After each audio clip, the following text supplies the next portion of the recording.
Assalamualaikum warahmatullahi wabarakatuh. Saya Maulana Amiradha. Pada video kali ini saya akan membahas terkait dengan etika dalam penulisan artikel ilmiah. Rekan-rekan semua, kemarin kita sudah belajar terkait dengan bagaimana menulis artikel ilmiah yang baik, kemudian bagaimana mengirimkan artikel ilmiah ke jurnal, sampai juga kita sudah mencoba mengidentifikasi beberapa kesalahan umum di dalam penulisan artikel ilmiah. Nah, di sini saya ingin menjelaskan sedikit terkait dengan apa saja etika-etika dalam penulisan artikel ilmiah. Baik, yang pertama, rekan-rekan semua, etika yang pertama adalah bertanggung jawab. Sebagai penulis, kita harus bertanggung jawab dengan apa yang kita tulis. Artinya, yang kita tulis itu sesuai dengan data dan fakta yang kita dapatkan di lapangan. Dan juga apa yang kita tulis itu bukan suatu hal yang dibuat-buat ataupun bersifat suatu kebohongan. Jadi apa yang kita tulis itu merupakan sesuai dengan data dan fakta di lapangan.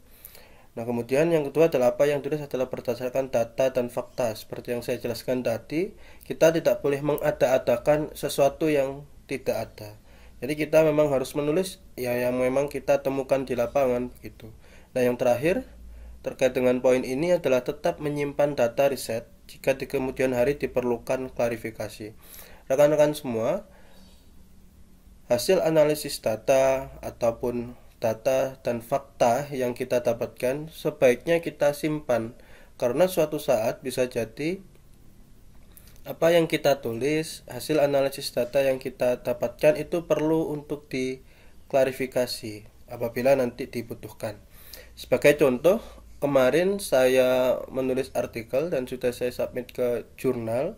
Pada saat proses production atau proofread, saya diminta untuk mengecek kembali apakah angka-angka atau nilai-nilai yang saya tuliskan di dalam artikel saya itu sudah benar atau belum.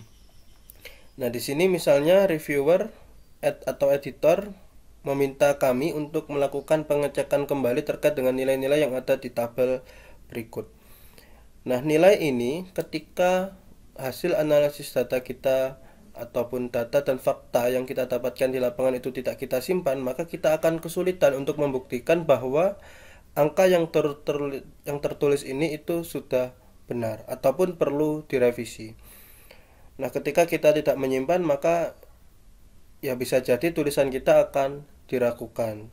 Kemungkinan paling buruk adalah artikel kita tidak jadi untuk diterbitkan walaupun sudah mendapatkan keputusan accepted.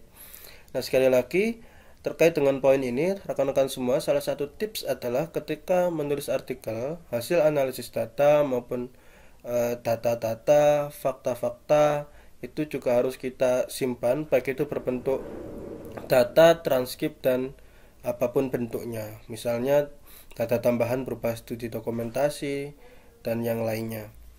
Kemudian yang selanjutnya adalah orisinil. Karya kita bukan merupakan karya jiplakan, artinya hanya mencomot dari artikel yang sudah ada, bukan karya copy paste.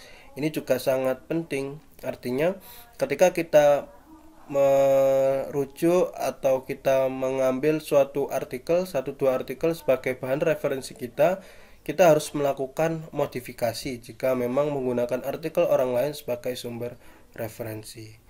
Tapi tetap saja kita tidak boleh melakukan plagiasi, artinya hanya mencomot karya orang lain kemudian diganti nama kita saja begitu misalnya, ataupun misalnya diganti tempat penelitian saja begitu misalnya, tetapi kita tidak sama sekali mengcombine dengan referensi yang lain, kita tidak melakukan modifikasi sesuai dengan gaya penulisan kita, kemudian juga hasil penelitian kita tidak sesuaikan dengan data dan fakta tempat penelitian kita. Nah, itu juga perlu kita siasati, artinya perlu dilakukan modifikasi jika memang menggunakan satu dua artikel orang lain sebagai sumber referensi atau sumber referensi utama kita.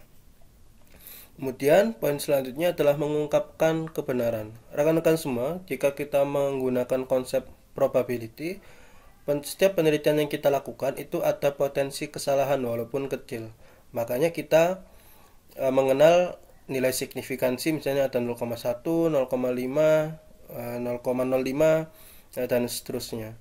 Nah, seperti itu perlu kita ungkapkan di dalam hasil penelitian kita bahwa ada potensi kesalahan atau ada margin of error di dalam penelitian yang kita lakukan. Kita mengenal misalnya kalau kita meneliti di bidang sosial itu potensi kesalahannya 5% atau tingkat kepercayaannya 95%. Atau misalnya kalau di kedokteran itu harus di bawah 1% tingkat kesalahannya karena menyangkut dengan hidup dan mati manusia. Nah, ini hal-hal yang seperti ini perlu diperhatikan dan perlu disampaikan di dalam artikel penelitian kita. Poin yang kedua adalah tidak dibenarkan untuk berbohong. Sekali lagi, kita di dalam menulis artikel tidak boleh kita mengada-adakan hal yang seharusnya tidak ada. Kemudian juga kita tidak boleh misalnya hasil penelitian kita, misalnya hubungan X antara Y itu tidak memiliki hubungan atau tidak berpengaruh, tetapi kita melakukan modifikasi data sehingga data yang kita dapatkan atau analisis data yang kita dapatkan itu berpengaruh, begitu juga tidak boleh. Jadi memang apa yang kita sampaikan di dalam artikel kita itu memang merupakan suatu kebenaran.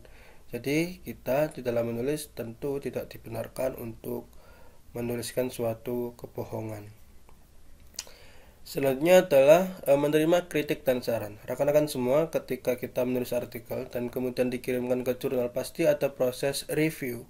Nah, dari proses review kita pasti akan mendapatkan masukan-masukan dalam berbagai aspek. Bisa jadi analisis data, pemaparan data, pembahasan, penulisan pendahuluan, mungkin metodologi yang kita gunakan, dan seterusnya. Nah, hal-hal yang seperti ini ketika kita mendapatkan kritik, kemudian rekomendasi, saran-saran dari reviewer, tentu kita harus dalam tanda kutip mematuhinya. Artinya kita melakukan hal-hal yang disarankan oleh reviewer. Hal ini penting untuk menyempurnakan naskah artikel kita. Walaupun misalnya bukan merupakan review dari jurnal, ketika kita melakukan konsultasi ataupun melakukan bimbingan terhadap orang yang lebih expert begitu dalam hal kepenulisan, ketika kita mendapatkan kritik dan juga saran, kita juga harus menerimanya, kemudian melakukan hal-hal yang direkomendasikan oleh reviewer kita atau para expert. Kemudian selanjutnya adalah lakukan sitasi dan parafrase. Tentu hal ini dilakukan untuk menghargai karya orang lain.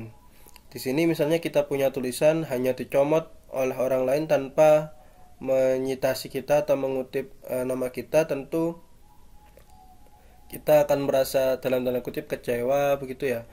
Tentu hal ini perlu kita lakukan juga untuk orang lain, karena tulisan orang lain itu juga perlu kita hargai, perlu kita hormati, sehingga kita perlu untuk melakukan sitasi atau mengutip sumber dari apa yang kita baca atau yang kita kutip di dalam artikel kita. Nah, kemudian perlu juga kita lakukan parafrase, artinya membahasakan ulang makna atau substansinya tidak berubah.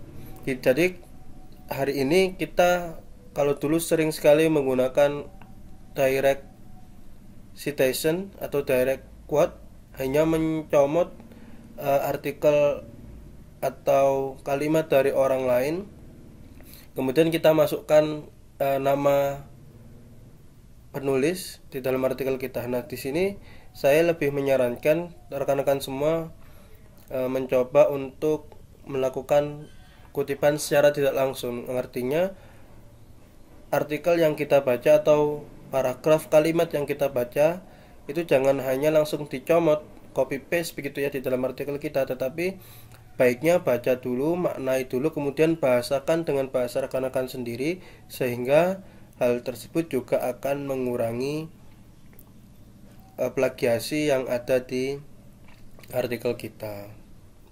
Pada video sebelumnya saya juga sudah mencoba bagaimana menjelaskan melakukan parafrase atau menghindari plagiasi. Nah, ini tentu rekan-rekan semua bisa pelajari dan kemudian juga dipraktikkan ke dalam tulisan-tulisan rekan-rekan semua. Selanjutnya, artikel yang kita tulis harus objektif, artinya mengungkapkan hasil riset sesuai dengan data dan fakta, dan juga yang terakhir adalah terhindar dari conflict of interest. Nah, conflict of interest ini sangat penting, artinya rekan-rekan semua misalnya meneliti di sekolah Muhammadiyah, misalnya di sekolah sama Muhammadiyah, kemudian rekan-rekan semua background eh, keagamanya misalnya NU. Nah, ketika menuliskan karena ada konflik kepentingan menuliskan kejelekan-kejelekan dari sekolah Muhammadiyah. Nah, itu juga tentu tidak dibenarkan. Artinya walaupun kita backgroundnya NU misalnya, ketika kita meneliti di sekolah Muhammadiyah tentu harus mengungkapkan kalau memang data dan faktanya itu bagus, ya harus ditulis bagus, tidak boleh diputar balikkan. Kemudian juga conflict of interest ini sangat penting, walaupun misalnya latar belakangnya sama, tetapi misalnya ada ketidakcocokan dengan satu orang atau kelompok begitu, harus tetap mengungkapkan hasil riset sesuai dengan apa yang didapatkan dari lapangan. Nah, beberapa pelanggaran dalam penulisan artikel ilmiah tentu yang pertama adalah melakukan fabrifikasi, artinya membuat data seolah-olah ada dan terjadi. Contoh yang paling mudah di sini adalah teman-teman tidak melakukan penelitian sama sekali, kemudian mengarang data seolah-olah itu merupakan data dari lapangan. Walaupun secara langsung hal tersebut tidak bisa dibuktikan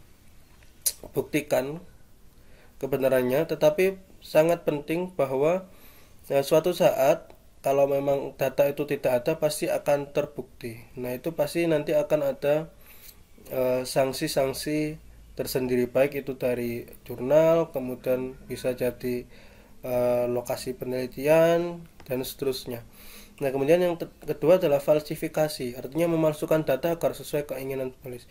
Seperti yang saya jelaskan tadi, ketika misalnya rekan-rekan semua membuat tulisan dengan pendekatan kuantitatif, misalnya mencari pengaruh antara variabel X dengan Y, manakala ketika dianalisis data hasilnya menunjukkan X itu tidak berpengaruh terhadap Y, teman-teman ingin untuk mengubah data agar variabel X itu berpengaruh terhadap Y. Nah, hal ini juga sangat tidak dibenarkan dalam penulisan artikel ilmiah. Tentu hal-hal ini biasanya dilakukan agar misalnya ketika mencari referensi yang mendukung hasil penelitian kita itu mudah begitu ya. Nah, hal-hal tersebut tentu sekali lagi tidak dibenarkan manakala teman-teman memalsukan data agar sesuai dengan keinginan penulis, artinya tidak sesuai dengan data dan fakta yang didapatkan di lapangan. Ketiga adalah salami slicing, artinya membagi-bagi publikasi dalam irisan-irisan kecil dari suatu project. Nah, rekan-rekan semua, sebagai contoh, ada seorang peneliti yang misalnya membuat suatu penelitian kuantitatif dengan misalnya 4 variabel atau 5 variabel. Kemudian peneliti tersebut berpikir, sayang kalau misalnya laporan penelitian ini atau 5 variabel ini saya jadikan satu artikel. Kemudian dia membuat irisan-irisan kecil, artinya misalnya satu artikel menggunakan 2 variabel, satu artikel lagi menggunakan 2 variabel yang lain, satu artikel lagi menggunakan variabel yang lain. Nah, itu kan merupakan irisan-irisan kecil dari suatu judul penelitian atau suatu project. Nah, hal ini juga secara etika menurut saya juga kurang baik, karena artikel yang kemudian dihasilkan tidak komprehensif, artinya hanya potongan-potongan kecil. Nah, baiknya ketika rekan-rekan semua menulis suatu artikel memang sifatnya itu komprehensif atau tidak sepotong-potong, agar informasi yang didapatkan oleh para pembaca itu terkesan lebih lengkap dan juga informatif dalam hal kelengkapan data dan fakta ataupun informasi yang didapatkan oleh peneliti. Nah, tentu ketika rekan-rekan semua misalnya ingin membagi-bagi publikasi, sebenarnya boleh saja, tetapi harus menggunakan sudut pandang yang lain, ataupun misalnya berbeda metodologi yang digunakan dan seterusnya. Tetapi kalau itu hanya misalnya satu proyek penelitian kemudian dibagi ke dalam beberapa artikel, itu merupakan yang dinamakan salami slicing atau membagi-bagi publikasi dalam irisan-irisan kecil dari suatu project. Selanjutnya adalah publikasi ganda. Nah, di sini rekan-rekan semua misalnya punya satu artikel kemudian dimasukkan atau diupload, disubmit ke dua jurnal yang berbeda. Nah, ini juga merupakan hal yang menurut saya kurang etis. Artinya ketika rekan-rekan semua memang memiliki satu artikel dan juga sudah disubmit ke jurnal, alangkah baiknya memang ditunggu sampai ada keputusan dari jurnal tersebut. Manakala sudah terlalu lama, baiknya memang harus kita tarik dulu artikel yang sudah disubmit ke jurnal A, baru ketika sudah ditarik, baru kemudian kita mengirimkan ke jurnal yang lain. Pasti ada saja misalnya satu artikel dikirimkan ke dua jurnal yang berbeda, mana yang cepat begitu ya. Kalau misalnya ini yang A sudah ACC misalnya, yang kedua baru kita tarik. Nah, kemudian hal-hal seperti itu pasti ada resiko. Artinya bisa jadi kedua jurnal tersebut memberikan keputusan yang berbarengan begitu ya. Kemudian bisa juga misalnya di jurnal yang satu sudah melakukan proses review, di jurnal yang satu juga berbarengan melakukan proses review. Itu secara etika juga kita harusnya mengerti bahwa pengelola jurnal sudah mengeluarkan tenaga, waktu, dan biaya untuk mengolah artikel yang teman-teman kirim, kemudian hanya ditarik begitu saja. Itu kan sama saja menyia-nyiakan waktu dari para editor. Nah, kemudian yang terakhir, konflik kepentingan. Seperti yang tadi saya sampaikan, konflik kepentingan ini juga penting untuk kita perhatikan agar ketika kita melakukan penelitian atau menulis artikel, bahwa penulisan artikel kita atau tulisan artikel kita itu harus itu bebas dari konflik kepentingan, agar apa yang kita tulis, apa yang kita sampaikan di dalam tulisan kita itu merupakan hal yang sesuai dengan data dan fakta di lapangan. Baik rekan-rekan semua, jadi itu pemaparan dari saya terkait dengan etika di dalam penulisan artikel ilmiah. Sebenarnya masih ada beberapa etika yang seharusnya kita ikuti dan kita laksanakan sebagai seorang penulis. Misalnya tidak harus memperhatikan HAM, kemudian kita juga harus memperhatikan bahwa tidak mengandung kekerasan baik itu untuk hewan, orang lain, dan seterusnya. Nah, hal tersebut bisa rekan-rekan semua cari, tetapi hal-hal yang tadi yang saya sampaikan merupakan 1-2 hal yang sangat penting terkait dengan etika penulisan artikel ilmiah. Baik, mungkin itu saja pemaparan dari saya.